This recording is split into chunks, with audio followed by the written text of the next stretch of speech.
To manual fire this? Oh my god, I can. Humankind has 3 basic needs: food, water, and the unsuppressed urge to blow something up. And what better way to do that than to casually start a civil war on turn 1, declaring war on every human faction and uniting the empire. Kinda. So welcome back to Total. Kinda. Isn't that a mechanic for the empire? Like, you have to manage, I guess, diplomacy within your own empire, or else there's gonna be revolts. And if you earn, like, honor in the battlefield or whatever, then other people will follow you. Warhammer 3, where today we will be doing the Immortal Empires campaign and playing as the Empire. Not you, Volkmar, you're bald. No, we're going to be playing as Karl Franz over here, himself. Mr. Warhammer wielder himself. As the Emperor of the Empire, we are essentially sort of in control of all of the land right here. So if I go into our elector counts tab, we will see that there is an entire thing, sort of like the Holy Roman Empire, or the United States of America. Ah yes, I remember Balthazar Gelt, the governor of Texas. All around here are the different electors and leaders of the different areas of the empire. And what we're going to be doing is starting a civil war on turn 1. So if I go up here to our Imperial Authority is essentially like, how much do the elector counts actually think we can run the empire? With positive Imperial Authority, you know, we get some bonuses. Yeah, this is their kind of unique currency, I guess you could say, and another bar they have to manage. It's at 0, we have some pretty minor debuffs, and those debuffs start to get worse and worse and worse until you get to -10, where a civil war happens. In order to do this on turn 1, all we need to do is just declare war on a few empire factions, and believe it or not, they aren't very happy about that. What I will do first, though, is just try and cheese a little bit of money, so we'll grab $1,000 from Midland over here for a non-aggression pact, and then we'll see if we can just keep repeating that with Visenland and Talbecca land. I guess the only reason why you can do this is because you have a higher military strength. Right, so now that we've allied with enough people in the Empire, I can just come over here and declare war on them. As long as I'm declaring war with factions that we just don't quite have a treaty with, no one really cares in terms of my reliability rating over here. But what you will see is happening is that if I declare a war, we are losing Imperial authority for every war we declare. So because we've declared 2 wars, I can come over here and check it. Now we are at -8, and that's a lot of debuffs. So if I go over to our army over here, you can see that we now have a worse leadership, and we have a whole bunch of penalties to our growth as well. But as soon as I come over here and I declare war to one more person, Mr. Valmir von Raukov, one more war will immediately plunge us into civil war. Your Imperial authority is sunk too low, considering yours a rogue state. So now, as soon as I go to our wars list, we are at war with every single elector. All those treaties that we just made about 5 seconds ago have now been broken by said electors, and they have declared war on us. Although so in that instance, it wouldn't affect our reliability, since it's just like a game mechanic. Interestingly enough, when you hit -10 on the Imperial Authority, you actually don't have any of these negative debuffs. So now if I come back to our units, you'll see their leadership is back to normal and my growth is back to normal. Although the fealty of every single person in the Empire is now 0, which means there is no going back from this. So now that we've done that, we can go ahead and fight our first battle against Helmut Ludendorff, who is essentially a random dude that has started a civil war against Karl Franz. Very poor decision. So we do need to fight this out manually, and by that I mean I'm going to really just deploy everyone as far away as possible, and then we're going to be using these borders to just kill everyone. We've also got Karl Franz himself. That is one thing that you guys have talked to me about the Empire, that like, yeah, it's a human faction, but like, they have explosive artillery, which could be really fun to use if, well, utilized properly. Who is, I mean, he's kind of a badass. Also, if I stand Karl Franz next to someone else, Karl also does a lot of damage too. He is really tall. I mean, this guy is like borderline giganticism. Jesus Christ. Okay, actually, it turns out he is almost bigger than a unit of cavalry. Whatever off-brand Colombian supplements he's been taking, where can I get them? So by starting the fight over here, our mortals will begin to pelt the enemy and it's very jarring seeing the gameplay be so smooth. The game Warhammer 3 looks really nice, but not on my computer. You know, maybe someday our stream quality will improve, but for now, we work with what we can. Pretty much miss every single shot. But for the most part, Karl Franz could just kite basically forever. And as soon as they get in range as well, we do start with a whole bunch of handgunners who are beautiful units. Nothing. This is something that I kind of need to learn how to do. Like, I could probably just send Gorok in order to trigger the enemy and everybody just swarms around him, and then I would end up leading the AI into some sort of ambush. But yeah, there's so much that I gotta learn how to do, so it's a little bit overwhelming. Regardless, it's still quite fun. And I do love the challenge of this game, but just seeing all these Kleaper and Reggie videos and them like doing insane things just makes me super excited as the possibility of what I could potentially do in the future. For now though, it's noob hours. Like having realism in my video game by playing as one human faction and shooting the other with bullets. Well, while Carl Franz is over there showing them the meaning of sticking a sledgehammer in their bum, our cavalry are also just gonna charge their units over here. Yeah, they're dead. Okay, that's a little bit excessive. At the end of the battle, we do need to chase down pretty much all of their units, which does include their lord, so that when we end the battle, their army is almost completely destroyed. And just now that we've done that, we can come over yeah. to Kruenberg and basically repeat the process to siege this whole city. Right, well, Karl Franz is gonna get surrounded, which really is, that's fine. It's who's surrounding who. And then we're essentially just going to repeat the previous battle by shooting everyone with guns. And as long as Karl Franz could basically just sit here and beat everyone down units to look death, really good. That's gonna be a bit of a trend in this. Either way, now that we've won the fight, we can just go ahead and occupy Kruenberg, and now we can take a look at our overall position and what we're trying to do. Because diplomatically, we are at war with all of the Elector Counts factions all over the place here in the Empire. Things are kind of bad. And our overall goal is to reunite the entirety of the Empire. So all these different factions that we are at war with, we've pretty much got to kill everyone. And surprise, you know, these challenge runs are super fun. I hope someday I can try on one of these things. I wonder if there's like just a list that people made of like ideas that they've come up with. And I'm sure there's also plenty of mods that could facilitate this kind of thing. Being at war with the entirety of the Empire while surrounded by the entirety of the Empire is kind of bad. As soon as I end the turn and we just speed through all the different factions, we're gonna get a scripted event, which gives us a battle wizard from Altdorf, which is fantastic, as well as we are going to immediately send Franz to siege Nuln, the capital of Visenland. Now, we can't actually win this fight, so I'm basically just gonna continue the siege, try to build some random siege equipment, none of it matters, and then put the Bright Wizard into our army over here. Next, I'm going to recruit a second lord over here, an arch-lector who is confident, and throw him right over here to begin recruiting even more units. Now we're going to once again end the turn, and I know that's not a very crazy turn 2, but as soon as we get to turn 3, this is where things start to spiral out of control in our favor. Also, what is that fireworks going on up there? What is happening? So just like clockwork, now Visenland is going to attack out on us, and we do have to manually fight out this battle, but it's not really a very hard one. Not normally hard. As soon as we get into the battle, we can... Yet another tactic you guys have talked about. Like, you can encircle a city because, well, if you did a full frontal assault, you likely wouldn't win. But by encircling them, you can also force the AI to come out and fight you on open ground, which is going to be a lot easier to deal with in some situations. Just go ahead and start, and we're gonna be pretty massively outnumbered. As you can see, I think the number, it's not great. But Karl Franz on his own, as we know, is worth about something like 300 pounds. Actually, this guy might be more than 400 pounds in his armor. He's also running like a track star over here. He is about to run that 10-kilometer race in full plate armor. Our Bright Wizard could do a little bit of goofiness. Yeah, just throw some fireballs at people as one does. Oh my. And our mortars are also gonna start to open fire. The AI also really likes chasing down horsemen, so they just sent 4 units casually to chase down. I'll have to keep that in mind. I could like have a pretty weak cav unit. It's sheep. Just have them run by in order to lure some enemies out of formation. I think that could be pretty good. By Reiksguard, which are gonna completely outmaneuver them anyways. All right, now that Karl Franz has pretty much beat this guy into a pile of red paste, now we can just clean up basically most of the other units. Our cavalry have cleared up most of the cavalry, and the Bright Wizard is just continuously flinging fireballs into people's faces. 228 kills from the Reiksguard. They didn't even take a single loss.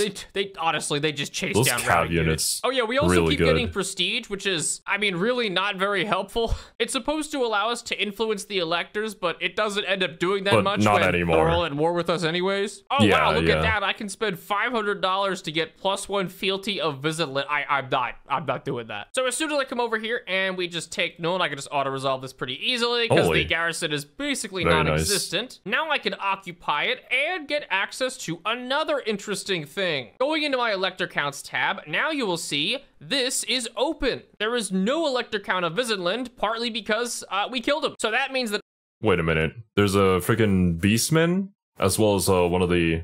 I forgot what they were called. The Champions of Chaos, just randomly there now. I guess maybe those factions were overthrown by those other factions, and thus they end up showing up here. Which is kind of funny, because does that mean you can actually, like, ally with them? I mean, when it comes to the game, like, lore-wise, it doesn't really follow the lore when it comes to diplomacy. So maybe? I can now appoint my own elector count, being the lord I had recruited last turn. This will give him the Wizardland Runefang, which is a pretty solid sword, has a lot of good abilities, but more importantly, allows us to recruit the unique Empire unit. So each of the elector counts has their own unique gun. So here we have Suitsen's guns from the Talbekaland division. I kind of like that, because, well...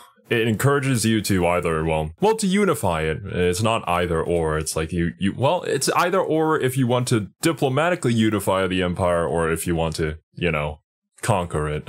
But each time you do, you get a better weapon that could be used in particular situations, depending.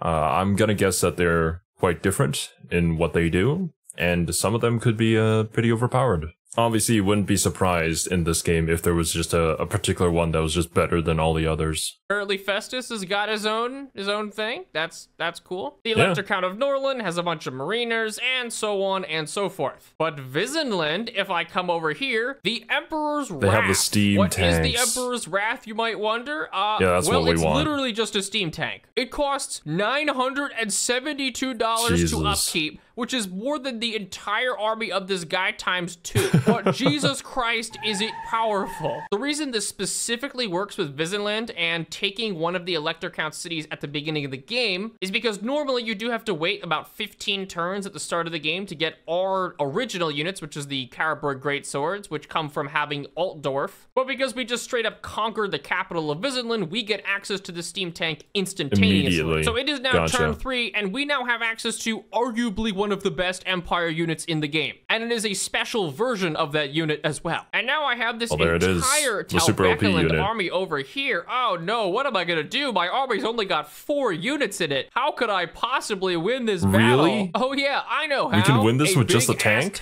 So I'm just gonna have my Archlector and all of my units just hide in the forest over here because it doesn't matter. And the only unit that's going to do anything is the tank. We can 1v an entire army? As you might imagine, you know, can shoot cannonballs. And the steam tank is actually really, really fast, so I can use it to get away from just about anything. And on top of that, it also has a secondary weapon on top of it, which can shoot out giant jets of steam. So although we're gonna get surrounded over here, the steam tank can just easily roll through anyone. It doesn't even matter. I can also use my special ability, which causes a massive explosion. And look at that, they're already terror-rounded. Now, ranged units are a bit of an issue. As you can see, their crossbowmen are doing quite a number on us, but it's really not that bad. We can just keep kiting around, and anytime we would get surrounded, we just blow up the entire area and kill everyone. And because I believe the secondary ammo of the steam tank, the actual steam launcher, has infinite ammo, we could just keep running around and kiting them into oblivion. The enemy is also trying to look for our lord on the map. You can see all our units have scattered in every which direction, but he's just hiding in the woods right there. Oh yeah, I also forgot to mention the steam tank has a couple of unique abilities. So this is one of the unique abilities, the fact that it just blows everyone away.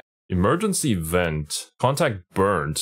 I'm assuming that's a status effect. Causes fire strong versus a single unit and good against armor. Okay. It also blows up if it dies, which shouldn't be all that surprising. Steam tanks are also completely unbreakable with 100 leadership. They will never rout. It has perfect vigor and can break down walls. My Archlector's also perfect vigor. I'm assuming that's like no matter what, you don't get tired.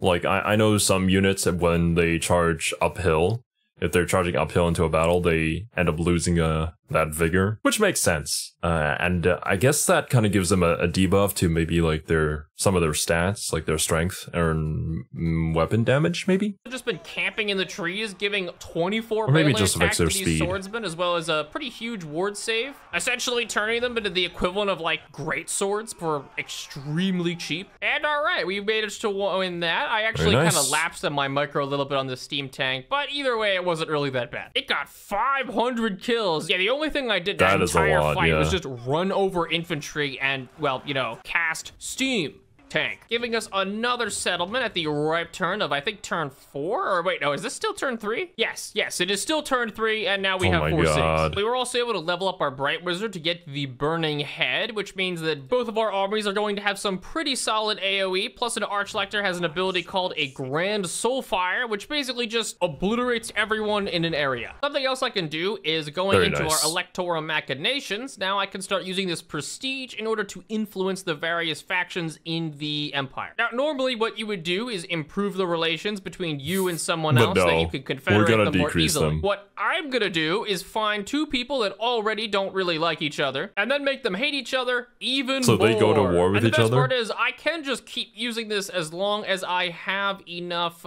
prestige right here, so we can just stack that on a couple of times. And now the relations were trending to 6, and now they're gonna go to -233. The hope of this is to obviously try and get these guys to declare war on each other instead of fighting me. We can move to— Oh my god, we are such a snake. Is this how Carl does it? Bro, but like, imagine an actual tactic like that being as easy as a click of a button to make everybody go to war with each other, and so they exhaust their own forces and you can just swoop in and conquer the entire empire. I mean, that does sound like an actual strategy that has been used at some point in history. But man, I don't know. It doesn't feel good to me, but I guess that's also why I'm not exactly Carl Franz. Which, speaking of, I still haven't done a video on the guy. I don't know if this is something he could do. I just know that when it comes to his character, he can do questionable things for the sake of the many, which is completely understandable, especially in this kind of universe. But to this extent, I don't know. Down here and try and clear out more people. I was about to take Dawn Buff with an auto resolve, and then I realized, hey there, Gelt. That's kind of scary. Oh my god. I wasn't even saying anything because I just figured they would dodge the Burning Head that I just cast, but Jesus, did that just destroy half their army. Of their health. There we go, and this is why we recruited a Bright Wizard. Also, it seems like they made the mistake of leaving their backline basically completely undefended, and more importantly, their Hunts Marshals over here just getting running away from pounded by Franz. All right, great. Now we've taken the city. You know, we're just gonna spare our fellow Empire citizens. Now we can just take the city over here and try and hold off against Balthazar Geld, who is probably gonna be coming over here and trying to beat our ass in the next 3 seconds. Okay, and you know, I wasn't expecting a whole other reinforcing. How do you even have this many units by like turn 4? You know what? Doesn't matter. We're still gonna win, I think. Nah, so if I select win. Control large army here, the enemy won't be able to get all of their reinforcements in at the same time, so we can try and fight 20v20 for at least a little bit. So what I will try and do is deploy all of my guys in the forest over here as soon as the battle starts. I have my siege crews drop their siege engines to become hidden, and then we have to somehow circle around with our cavalry in order to fight off successfully their artillery. Although for the time being, I've just deployed all of my garrison units in a big line to try and draw the aggro. As a matter of fact, that might just waste all their ammo now that I think about it. So I'm just gonna fast forward here. You know, we'll sacrifice themselves and just run around. So this is gonna take about 20 minutes. Well, I hope you're in it for the long haul, and by that I mean I hope you're in it for the really awesome time lapse that's about to be done by my editor. Whoosh! Oh my god, okay, I wasn't sure if I— Honestly, thank goodness you have an editor, because I can't imagine like getting all the footage for this and then having to edit it all together yourself. Maybe someday we'll get an editor too, if if the channel grows much bigger than this. Can't afford one right now. I would be able to get close enough to do this, but I'm getting my Bright Wizard just right up to their army so that I can try and the sneaky magic. Let's go. a burning head all along their line. I'm hoping this doesn't aggro all their units, but okay, it just went the wrong way. Well, that's got diverted. Good work, burning head. You did literally nothing. All right, burning head number 2. Will this one do a little bit more? Well, I think it will. Yeah, that looks very good. Now this is the kind of action I was hoping for. It's not gonna get any kills right now, but the amount of damage. Oh, jeez, that went straight down the entire line. That might even hit more units right at the very end. All right, unfortunately, it looks like we might have aggroed their units just slightly. Oh no, don't chase my defenseless Bright Wizard. Whatever can I do? I have no idea what Gelt's army is doing. They've been just like doing the jamboree over here for about 15 minutes. Meanwhile, I'm probably just gonna end up casting another burning head on their side. They're gonna start to get less and less good because the army is getting more spread out. But like the burning head there, it goes for so long. So if all their units are lined up like how they would more than likely be, because, you know, they're just how they're deployed, it's just such a devastating spell. But either way, it is a really efficient use of our Winds of Magic. Okay, this has required a lot of try-harding from my part, but we are slowly getting there, I think. All right, Franz is just coming back here to put the beat down on Gelt over here. Unfortunately, you gotta do what you gotta do when you've accidentally, on purpose, plunged your whole country into a civil war. Okay, what is Gelt made out of? We have just been beating on him for the better part of like 10 minutes, and he is still not even close to dead. It's all actually, now that I think about it, gold is super weak as an armor, right? Like, it's just for show. It's super dentable, and yeah, it's not good. Almost like he's made of some kind of metallic material. Wait, no, he has 30 armor. No, he's not. Wait, what? They still had their entire army left. I don't know how we won that. That was a bit of a goofy battle, but you know what? Not gonna complain. Now we're gonna chase down about 500 routing units and surrendering soldier. I think you mean prime target. 508. Maybe I should do that more to make sure, in any battle that I fight myself, to make sure that they don't have enough reinforcements or an army left to come back and fight us again. Because usually I just kind of like exit at the moment the battle's won. 87 kills on the Reichsguard. Wait, we just got mortars? Wait a minute, I didn't even know that was a mechanic with the Empire fighting other Empire units. Goes to show you how much I have played the Empire, or any human faction in any game. I'm more of a rat person, or a lizard person, or a dwarf person, or a goblin person, or a robot person, or an undead. You know what, really just anyone. Also, why? I completely understand. I mean, it's a fantasy game. Why would you want to play the humans? But of course, I mean, once again, the humans do have some cool units to them. At some point, I probably will try them out. But for now, I'm having a lot of fun with my lizard boys.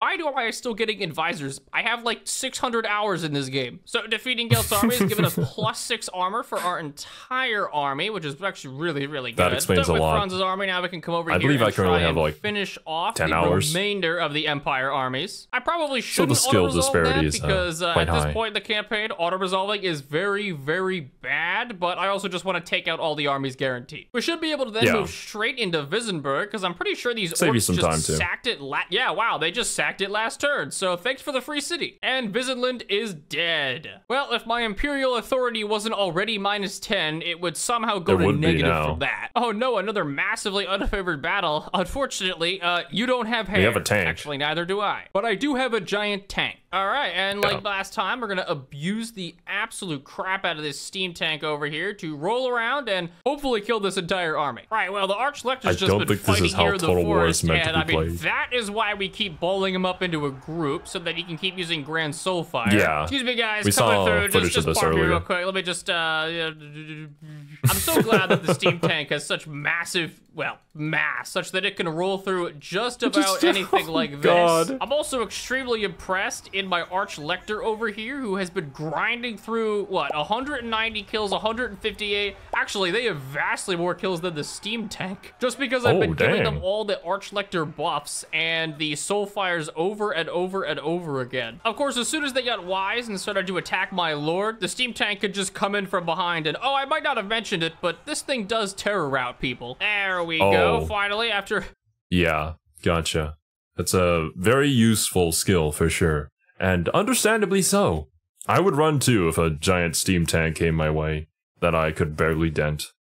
40 minutes of kiting around with that steam tank, we win. That was disgusting. I feel like I need to go take a shower after that one. All right, so by turn 5, we have what? 4, 5, 6, 7 cities, and we'll probably get another one next turn. By turn 5, you have 7 cities? We're gonna try to eliminate Balthazar Gelt down here. Altdorf is kind of our weak spot right now. We're trying to get some big garrisons on it because to me, it sounds incredulous, but to you guys, this is probably just normal Warhammer gameplay. And I mean, likely by like the end of my first few campaigns, I still won't be able to achieve something like this, which goes to show you how high of a ceiling this game has. Because it's going to get attacked a lot by the Northern Empire factions, most likely. But for right now, everything is pretty great. Well, great considering we just plunged all of humanity into a civil war. But, I mean, sucks for the rest of humanity. Oh, Midland just died. That's fantastic. Carl also keeps yelling at me to summon the Elector Counts. Like, brother, you do not want to summon the Elector Counts. They are well on their way. Also, why are there beastmen? All right, unfortunately, I got pulled down here to, well, pulled, I invaded these people. And that means we're going to have to grind out the most awful thing right about now, where I'm gonna spend the next like 8 years bombing this tower. The worst part is that I've tested this before and the AI mortars are too inaccurate to do this themselves. So you have to manually do this? Time for me to manually fire about 87 mortar shots into these and I already missed the first one. God, this is the Planet Coaster video all over again. Quickly, Delta, keep the viewers engaged. I hope don't you guys just love retention editing? Whenever I see that in a video, I'm like, oh, come on, dude. Like, do you not have any confidence in me to actually pay attention to the video anymore? Which, I mean, I get. Like, when you look at your attention graph and you see like a massive dip when you start talking about things, I'm like, God, that feels kind of bad.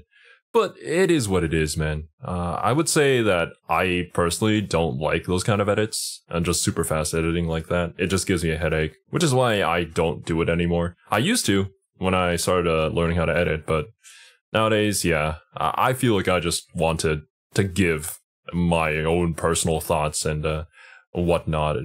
Pretty much unfiltered, with a few jump cuts here and there for brevity's sake. But this was something that you guys told me while I was streaming the game, that apparently, yeah, you can control units, but you can only control artillery units, which I was kind of bummed out about, but I guess I understand why. I mean, the scope of the game is already incredibly massive, but wouldn't it just be so cool if you could, like, lead a charge of cavalry straight into an enemy line yourself? Or like take control of one foot soldier just to experience what it'd be like to get blown up or torn to shreds by a bunch of Skaven Gatling gunners. Although to be fair, you can already kind of experience that in Vermintide, but still, it would be kind of cool in Warhammers because of the scale of it. Volume isn't very weird because I'm using a vertical desk that I have. Vertical desk. No. Yes, I'm actually taped to the ceiling right now. That's why I haven't put any videos out. Sorry, guys. It's been a little tough getting down. All right. Tower 1. Give it up for Tower 1. Hell yeah. I hate this. Oh my God, finally. Oh, Jesus Christ, we did it. And it only took me 33 minutes. Now I can move my mortars forward and begin the real strategy of bombing them for another 10 minutes. I can also use Burning Head over here and try and bounce it off the walls to hit multiple enemies. You can see right there, it's a very strange spell. Carl Franz. It's a really strange bounce as well. I expected it to go back and forth, but it went diagonally. You guys did also tell me that I should try to aim my, I guess they're called breath spells, I think, that they do bounce off of walls in these kind of settlement battles. So utilizing that could be extremely, extremely beneficial. Is also just gonna beat down the gate himself. Okay, you know, now that I think about it, I have no idea why I spent like it was a 55-minute battle. It did not need to be. And I think I took more casualties doing it that way than I would have otherwise. Basically, they call me a genius because I pay them to. Either way, that means now we have access to Fiefdorf and another one of these Elector Count provinces. So I can come down here and appoint another Elector Count here. And that'll give us another Elector Count unit for a bunch of special spearmen, apparently. They don't look all that good. And they cost $245. Woo! They do have a cool name though, so I will recruit them for that reason and that reason alone. Also, we're losing money.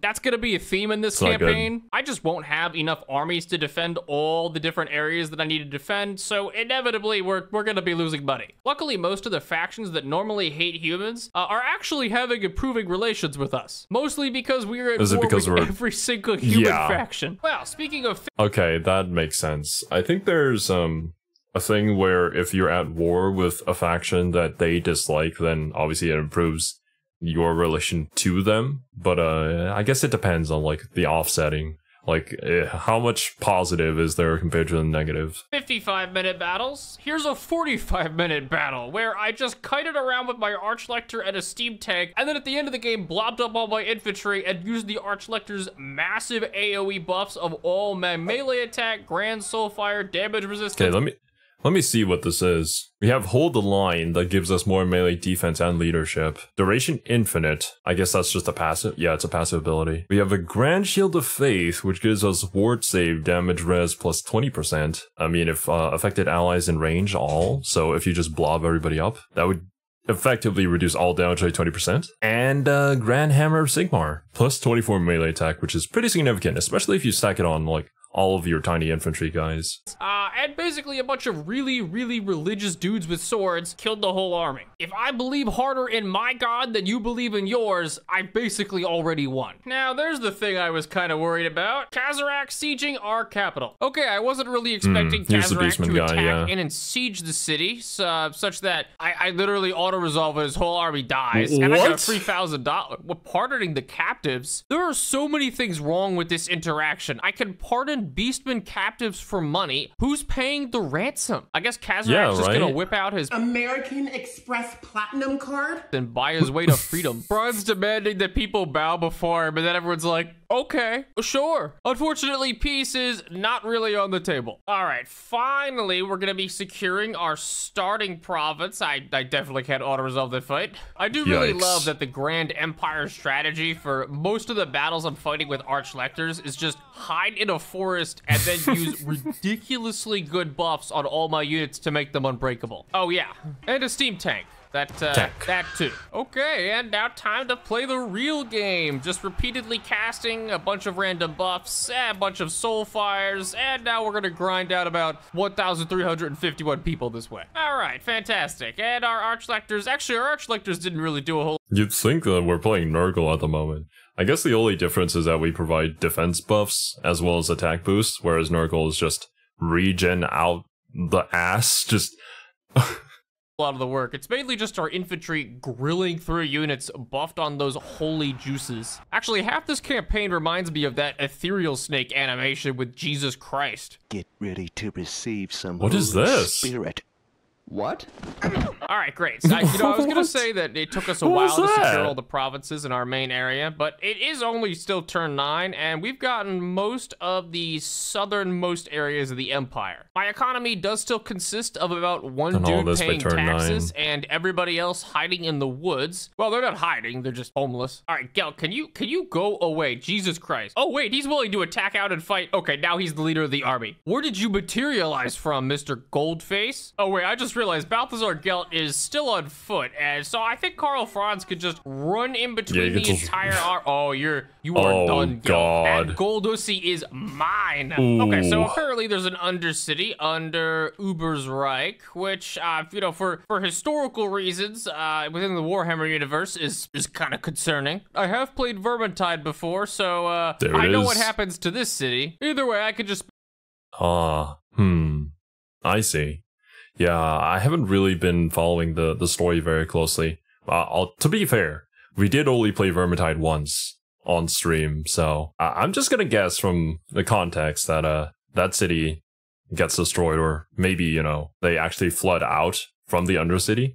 in that city. Spend a little bit of money to destroy it, but that's still kind of scary. All right, finally, Guild's faction is dead, and if we take a look at the broader area of the Empire, we do still need to secure the rest of it, but, you know, I didn't realize just how much I'd screwed everyone over by declaring war on the entire Empire. So if we're looking at the elector counts, the elector count of Midland is Kazarak One Eye, of Talbekaheim is Festus, Vlad von Karstein's doing fine, and both of these elector counts are just dead. I mean, I would consider this a pretty big win for the Empire. Truly the ideal political system. On the bright side, the vampire counts actually like me for once. It's funny that I came into this assuming that the main threat of my faction would be all the Empire factions I declared war with, but apparently the elector counts are so incompetent that they're the least of my concerns. Whoa. Okay, to be fair, you guys kind of started a civil war, and then you also made them hate each other, so they declared war on each other.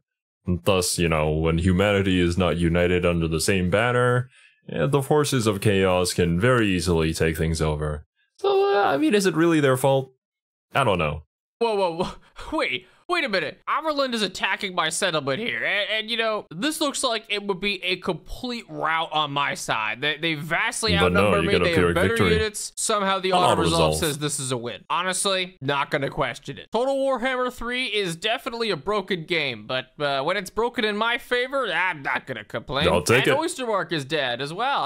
That's great. Oh, and Marienburg is dead. Okay, wow, pretty much all of the Empire factions are going downhill. Okay, and it looks like Kazarak's back to sieging Altdorf, and you know, just like before, I could auto-resolve a victory. I just killed him completely. I wish I knew what this man was doing, honestly. Oh no, Vlad, come on. We could have had such a nice thing going. I was beginning to make those political reforms in the Empire, you know, like electing Festus as the Emperor. God, this is so cursed. Wait, why is there a Chaos Dwarf caravan in Vertbrad? This campaign is so messed up. Well, right now I'm trying to...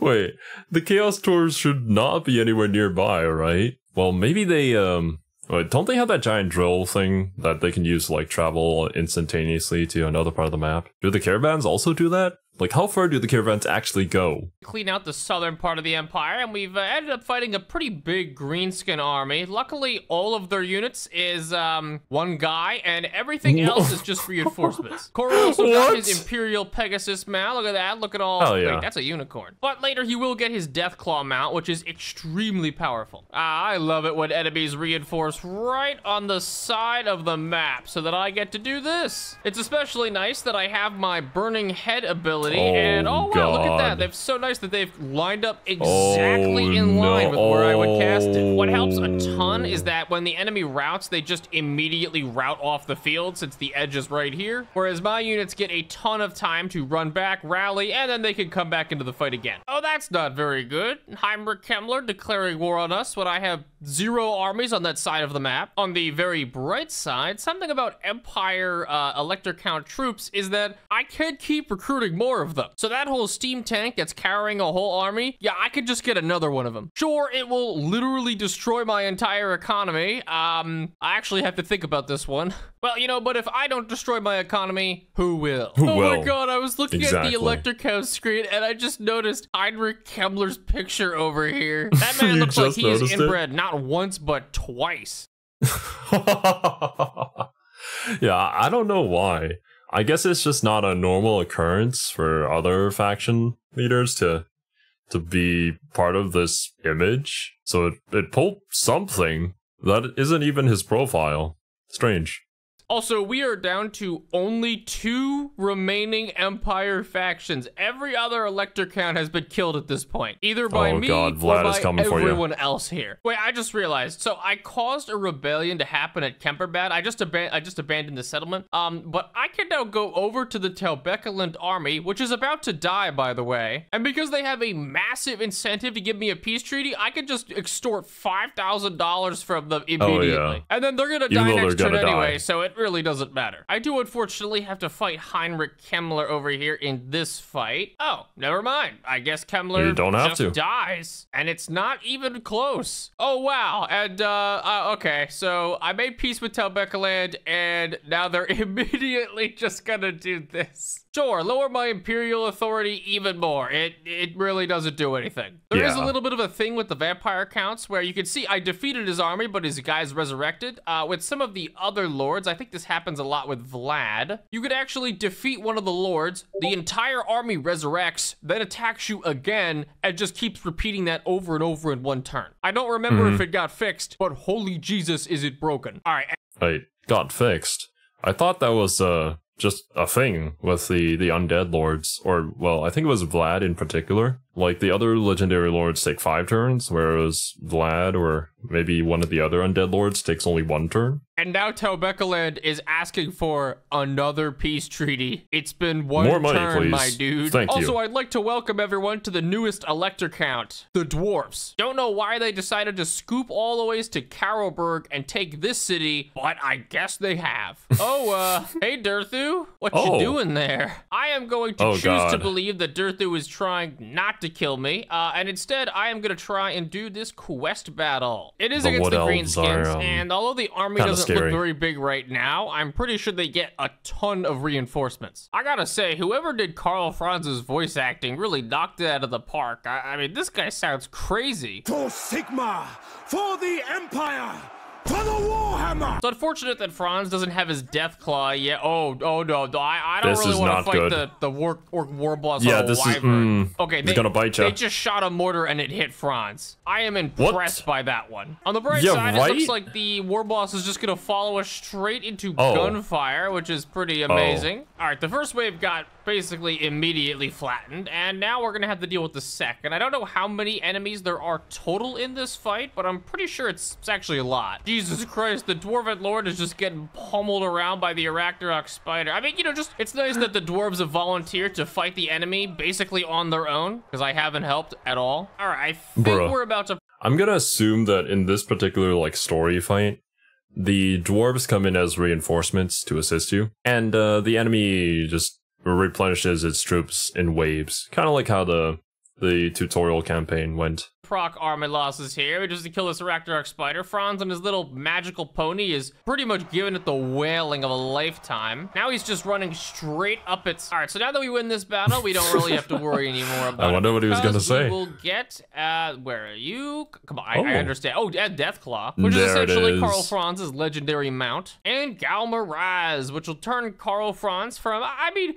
he actually lost to a Goblin Shaman a couple turns ago. I didn't show it because it was pretty embarrassing. But now he is probably not gonna lose to a Goblin Shaman. Nothing like fighting about 1,500 undead with 2 units. And because one of them is a steam tank, I just win. Oh, thank God. I can't believe how powerful those units are. Like, the disparity is insane. You probably can't, like, auto-resolve those battles. You have to manually play them because, you know, you only have 2 guys. But still, man. So I just allied Bretonia, and I got really scared they were going to take Marienburg. Apparently, they just killed the entire garrison and left it alone. Kindness, which is, you know, kind of off-brand for them. All right, never mind. I take it back. They burned down the docks, which make all the money. Okay, well, it's official. Rip. There are no other electors. Literally all of the Empire electors are either dead, in exile, or imprisoned. Or in Vlad's case, undead. So the only factions we have left to take down are, well, I say only, as if this isn't all of them. I have 11,000 prestige, and you know what? You know, I'm about to use this prestige right now. The only 2 people who are alive and still friends are Nordland and Ostland. Look at that. Look at that. They've got a whole bunch of treaties. They've got defensive pacts. Oh,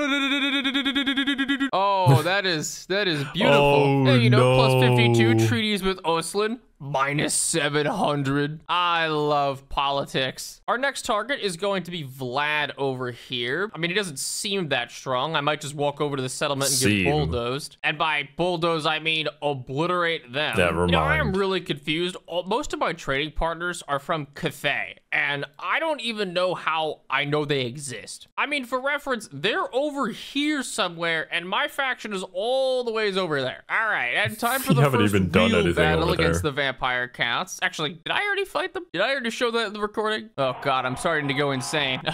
Who am I kidding? Starting? I'll never not appreciate my boy over here, Hammerheim, who is giving himself something like 40% or actually 60% ward save at max, and completely beating down a crypt ghoul over over here just with his, wait, he dual wields hammers? Well, I guess he's called Hammerheim. Of course, now my steam can just roll through like no problem. The AoE it has is completely armor piercing anyways. Actually, I think I could just sit right here and then shoot cannonball. Wait, can I just manual fire this? Oh my god, I can. Well, time for me to sit here for the rest of the battle and just manual fire and watch that corpse cart die. Oh my god, wait, is that Isabella von Ka? Okay, she just got punted into it. What is she doing? Oh, there she goes again. God. Right back into the crowd. I wonder if I could snipe one of these necromancers over here with the I'm sure you could. Oh my god, the necromancers are just running back and forth. They know exactly what I'm trying to do. They're trying to serpentine. You can't stop me. Ooh. Okay, maybe they can. All right, I should probably stop wasting my time and start realizing that, oh wow, we're actually completely winning this battle and it's not even close. And now I'm gonna see if I can just come over here and run over these necromancers. And the answer is, no. Well, sorry guys, my people need me. All right, great. That's gonna be army losses over here, and fantastic. All right, we are gonna lose this settlement over here to Vlad, which kind of sucks, but it's not really that bad. I keep getting this event over and over where the game wants me to spend prestige for Imperial Authority, not realizing that +1 Imperial Authority is actually means nothing a at this debuff. point. Because if we ever have more than -10, we will have -8 growth, -4 control, -10% income, -5 leadership. So ironically, it is better to be in a more anarchist state of the Empire than a less one. I was expecting. That seems a little bit backwards, but I guess they didn't want to give you a debuff if you were already going to be at war with everybody. That should be enough of a bad thing, but for Kleaper, not so much. Vlad to attack Karl Franz over here, but apparently he's not really in the mood to do that. So instead, I should be able to fight my way out of this seat. Yeah, that was not hard. And then come over here and probably just beat the absolute crap out of Vlad. So it's worth remembering that Vlad is a pretty scary boy. He has a ridiculous amount of different buffs, tons of spells. I mean, things that give him 60% ward save. He is effectively infinite regeneration. And Isabella is essentially the same thing. Fortunately, it looks like they're just gonna sit here and wait for our reinforcements to come in, which is pretty great because you know, our reinforcements are tanks. Oh my god, okay. I was moving these spearmen up in an attempt to try and goad Vlad into, I was trying to use up some of his magic. I didn't think he would immediately destroy the unit. Oh, you know, go back in there. I'm sure it'll be fine. I think we just blew through all of their winds of magic just like that. No, and all Vlad. I had to do was sacrifice a 300. Oh, never mind. All right, well, what I can do is, let Karl Franz get hit by a Spirit Leech, a Storm of the Night. Yeah, I don't like that. I don't want to be here anymore. I don't know how strong Isabella is. Okay, Isabella's pretty strong. Yeah. What is happening? Why do they have so many of this one ability? Karl Franz, run! Oh, wait, this isn't Isabella. God, I could beat the absolute crap out of them. Yeah, this is not gonna be a close fight. Mr. Franz fighting some random vampire spellcaster. Okay. Well, I wasn't expecting Karl to literally die to 80 storms cast on top of him. So it looks like this fight is just gonna be Vlad and Isabella versus probably our entire army. The Bright Wizard is a nice addition, but this is actually gonna make things a lot closer than I thought they would be. Yeah. Well, it looks like it's time for the typical fight versus Vlad, which is every single one of his units dies except for Vlad. And now we will have to probably grind out the entirety of the fight just versus against him. Vlad. Yeah, so we got Isabella over here who's fighting her own mosh pit of units, and then we got Vlad who's just fighting the entirety of our army. Multiple units of unbreakable grain swords, and you know, I'm still not even so confident we can kill him. Okay, thank God. Isabella is dead over she's here. Down. And oh my God, Vlad got hit by army losses. That is so amazing because we were not going to kill him without that. If he actually remained unbreakable through the entire fight, I don't think we would have won. Franz died and he got 0 kills. That's so sad. I wasn't expecting him to have like 8 charges of an anti-air attack. Okay, luckily we can just auto-resolve to finish him off, which is fantastic. Oh my God, this is the thing I hate about Vlad. And he's back. I killed him last turn, but because of all of his bonuses to recovery time, he's just immediately back the next turn. Oh, okay. It's just bonuses to recovery time. That is his thing. I didn't see it. Like, Kleaper showed a bunch of the benefits. I tried to pause, but I didn't see it in time, and I didn't want to rewind for it. But Was there like items or stuff, or is it just his own ability that gives him a higher recovery time? Or I should say lower recovery time. I have to auto-resolve this because I don't think I kill Vlad in any other way. He alone may be able to kill this entire army. Oh my god, they resurrected and they're back. At least we did recruit a couple of, you know, grenade launcher units, which are, they're okay. On second thought, it turns out these grenade launchers are actually a lot better than I thought they were, especially against undead. Turns out they've literally only got one group of cavalry units and barely one at that. We could probably just kite them into oblivion and eventually kill them. Okay, finally, this should be one of our last battles against Vlad. I think we could just immediately wipe him out. We just have to take out his castle, and that will be the entire area of, what, Slovenia? Under our control. Okay, there is Castle Drakenhof. We'll just occupy that, and we can now appoint an elector count of Sylvania. Okay, and now finally, we can also start building something in our Nuln province, the Nuln Cannon Foundry, which is going to give us access to all of the really good Empire units. I mean, I've just been defeating everyone with these massive droves of spearmen that are just the rocket artillery, with Karl Franz's holy vibes. All right, finally, last battle, and Vlad should be dead now. So many things to go through. Oh, okay. Another unexpected battle where the ogres have come down from the mountains and are trying to beat down Franz. They're hungry. I sincerely don't think this will work for them. All right, yeah, this isn't working out so great. I mean, Karl Franz is up to 1,000 weapon strength with a bonus versus large of 16, and their leader is being pummeled into Kingdom Come. Oh, and there is the regiment of renown I've been waiting for. I want to see this. Can you actually control this? And the Black Lions. So the Sunmaker is a Hellstorm rocket battery, and Hellstorm rocket batteries have this special ability, which is just shooting a bajillion missiles. Oh, I didn't even realize that we just got our short victory campaign complete. But obviously, a short victory campaign does not mean that we have taken over the rest of the Empire, which means we still have a bit more to go. I don't know if something changed in the game recently, but I feel like the AI has this entire campaign just been smacking their head into a brick wall, fully aware that I could click a button and they lose their entire army. Oh yeah, they just fucking died. I mean, that is strange. I was about to be like, all right, Carl, go take back Steingart. No, the entire army must have tripped on a banana peel and fell into the Mariana Trench. Well, this is the very last Empire faction that is actually still, well, not dead. And now they are dead. Technically, all I have left is this one remaining army of Talbekaland, and then I believe if I go to my electoral machinations, yeah, there's literally only 2 factions. I don't know what happens when everyone runs out and it's just me, but we'll see. Of course, at the very next turn, they're asking me for a peace treaty. I don't think so. Okay, now here is the final Empire army. Decisive victory. I'm just gonna actually fight this one out as well. I feel like it's the least we could do for old Colt Herwig, the literal last survivor of my genocidal rampage against, well, humankind. Of course, the other reason why the fact that he's held on for so long is actually quite impressive, especially against the forces of Chaos and Kleaper on the other side. Dang, I wanted to fight him as well is so that I can use, you know, the 5 Hellstorm rocket batteries we have. So when we go ahead and just fire all of them, over the top. I love it. It's the power of democracy all over again. Also missing completely, but if we could shoot more missiles than you have people, chances are we could win.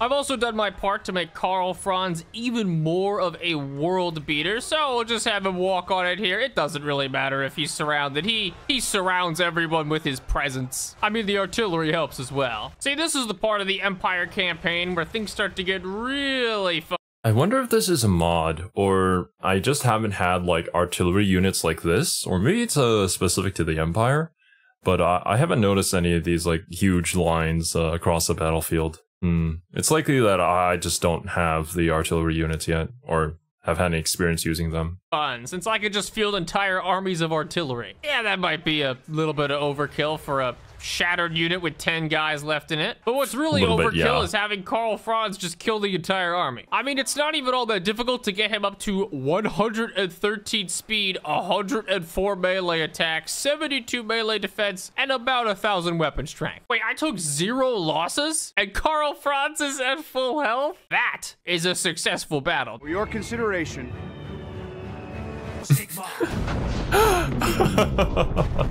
So now This is that such a fitting edit. Talbeckaland is gone, I can just colonize. They were just squatting in ruins? Seems on brand. But with Talbeckaland gone, that means that we have literally, it's just Karl Franz. Wait, wait, the game is not meant for this. I'm at war with myself. This is not how the Empire is meant to be played. Oh god, the devs didn't even think of this situation. I'm military allies with myself. Apparently, I'm a vassal with myself. And I am my own defensive ally. Wait, I'm using influence to improve relations. That's a high elf mechanic. Okay, I'm gonna save before I do this. I don't want to accidentally crash the game. Oh no, I saved that it broke the whole thing. Now I can't even use it. I'm not gonna lie, the two Karl Franzes on the left and the right look like they have multiple restraining orders. Yeah, true. Oh, but what happens if you had clicked that? It would be like, what? You just give yourself a handshake, give yourself a pat on the back. Yeah, we did good. Oh yeah, I'm also doing all of Franz's quest battles right about now because I figured, you know, this is probably about time, and yeah, if it's any indication, this is pretty much how all of them have been going. Okay, so by this point, Does Karl not take any damage from his own artillery, or is it just because he's just so heavily buffed that he does not take damage from it regardless? I have just about every single provincial capital to get an elector in all the provinces. Ignore the, I mean, you know, some of the weird parts. All I need is Wolfenburg from Dreiche and Castle Drakenhof, and then we will have every single elector in the Empire. So if I could defeat Azag here, we will be able to take Castle Drakenhof most likely this turn. I can actually Lightning Strike, and that entire Wa army he's got following around doesn't do anything. Man, Lightning Strike is so good. Now, Azag's army is pretty tough. I mean, it's mostly trolls. Let's see, stone trolls. Azag himself is flying on a pretty scary dragon, a wyvern if you want to get technical. But given my army is 5 groups of just blot out the sun with missile launchers, 3 they groups are not of going to make it great swords, and into melee range. Franz all the ways up here. Azag is about to get his bomb absolutely torn into shreds. Yeah, I mean, Karl's now rocking the 116 melee attack, and Azag is at 63. And Karl is poisoned. Oh, and you know, those really heavily armored black orcs are not so good against rocket launchers or fireballs. All right, I guess Azag decided enough was enough, and he is going to fly into my handgunners over here and probably get shot to death. Okay, no, my handgunners are... Wait, what are my Hellstorm rockets do? Oh my god. I guess it's working. I don't think these things are designed to shoot air units, but you know, if it works, it works. That would just hit Karl. All right, well, it should only be fitting that Azag's death is probably going to come because I am launching every single one of my Hellstorm rocket batteries at him. And again, you guys are hitting Karl and no one else. Alternatively, I am just going to throw a fireball at him and hope that he dies. Boom. Yes, that works. All right, and with beating Azag, now we can just come over to the province and auto-resolve this. I really don't care that I'm gonna lose a bunch of units. Occupying Castle Drakenhof, which means now we have gotten Slovenia, so I can come and appoint a new... Recapture Slovenia. Let's just hire some random dude off the street. Yeah, you look like you're good enough. Congrats, you are now the leader of all of Slovenia. And for our very final province over here, which is Wolfenburg. Unfortunately, it is owned by Dreiche, and that is, that's not an army I want to fight. But I do have one army right over here next to Wolfenburg, which means I'm just gonna buy it from her. I will give you one random settlement and $18,000. Also, on a more minor note, I will break every single trade agreement, non-aggression pact, and military alliance with every faction I've ever made it with. Thanks for the settlement. So with Wolfenburg, now I can pull another random homeless flagellant off the street, and congratulations, you are now the Archlector of whatever province this is, which means I now control everything. All of the elector counts are Arch Warrior priests, so you know, we're just praying away. We've essentially created a new theocratic empire. Wait, I didn't even know there was a summon elector counts option to replenish my troops. Not like it matters because I've literally got like 5 of these Emperor's Rat steam tanks spread around my armies, and I guess if I wanted to, I could just recruit another, what, I've got 34k? Wait, so another like 7. Why are we at -9 now? No! I guess it's impossible to be a civil war if there is nobody else to fight with. So yeah, maybe it locks you out of that afterwards.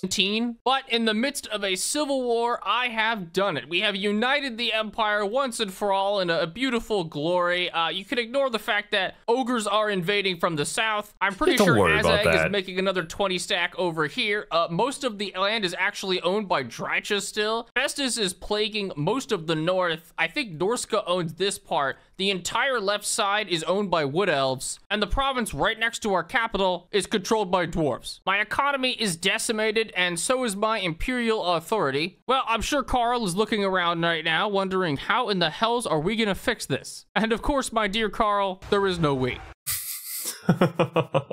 Take the W and dip. Let Carl deal with the rest. Makes sense to me.